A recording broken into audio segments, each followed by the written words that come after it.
വിവിധ ആവശ്യങ്ങൾ ഉന്നയിച്ച് Kerala state private bus federation CITU motor തൊഴിലാളി ക്ഷേമനിധി ബോർഡ് ചീഫ് ഓഫീസിലേക്ക് മാർച്ച് നടത്തി.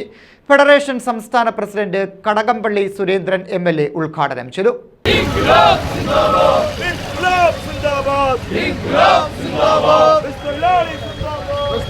മോട്ടോർ തൊഴിലാളി ക്ഷേമനിധി വിഹിതം അടയ്ക്കാതെ സർവീസ് നടത്തുന്ന ബസ് ഉടമകൾക്കെതിരെ നടപടി സ്വീകരിക്കുക, ക്ഷേമനിധി ബോർഡിന്റെ തൊഴിലാളി ദ്രോഹ നടപടികൾ അവസാനിപ്പിക്കുക, തൊഴിലാളികളുടെ തടഞ്ഞുവെച്ചിട്ടുള്ള ആനുകൂല്യങ്ങൾ ഉടൻ നൽകുക എന്നീ ആവശ്യങ്ങൾ ഉന്നയിച്ചായിരുന്നു സമരം. ഫെഡറേഷൻ സംസ്ഥാന പ്രസിഡന്റ് കടകംപള്ളി സുരേന്ദ്രൻ MLA സമരം ഉദ്ഘാടനം ചെയ്തു. കേന്ദ്ര ഗവൺമെന്റിന്റെ ഒരു സംവിധാനത്തോട് ലിങ്ക് ചെയ്യുന്നതിന് നമുക്ക് സാധിക്കണമെന്നുള്ളതാണ് പ്രശ്നം പറയുന്നത്. അതിന് 22 മാസം വേണം. ഈ കേരളത്തിൽ രാജ്യത്ത് അതിന് വ്യവസ്ഥയൊന്നുമില്ല. അത് പറയുന്നത് ഞാൻ മനസ്സിലാക്കുന്നത് അദ്ദേഹം പാർട്ട് ടൈം ചെയ്യുകയാണെന്ന് ഞാൻ ബഹുമാനപ്പെട്ട മന്ത്രിയോട് ഇത് പറഞ്ഞിട്ടുണ്ട്. രാവിലെ ഞാൻ അദ്ദേഹത്തോട് ഒരു പാർട്ട് ടൈം ഉദ്യോഗസ്ഥരെ വെച്ചുകൊണ്ട് പോകേണ്ട ബോർഡല്ല നമ്മൾ പോകുന്നത്. ഇവിടെ ഒരു ഫുൾ ടൈം CEO ആവശ്യമാണ്.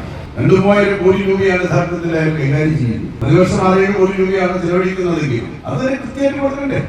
ഇയാൾ വന്നതിന് ശേഷം കൃത്യമായിട്ട് തൊഴിലാളികൾക്ക് ആനുകൂല്യം കൊടുക്കുന്നുണ്ട്. എന്നാൽ കുഞ്ഞുങ്ങൾക്ക് കൊടുക്കുക, കുട്ടികൾക്ക് കൊടുക്കേണ്ട കൃത്യ സമയത്ത് കൊടുക്കുന്നുണ്ട്. സംസ്ഥാന സെക്രട്ടറി MS കറിയ അധ്യക്ഷനായിരുന്നു. ജില്ലാ motor federation secretary MS Murali, Kalesan, Sunny Varghese എന്നിവർ സംസാരിച്ചു. ന്യൂസ് ബ്യൂറോ, കൊല്ലം.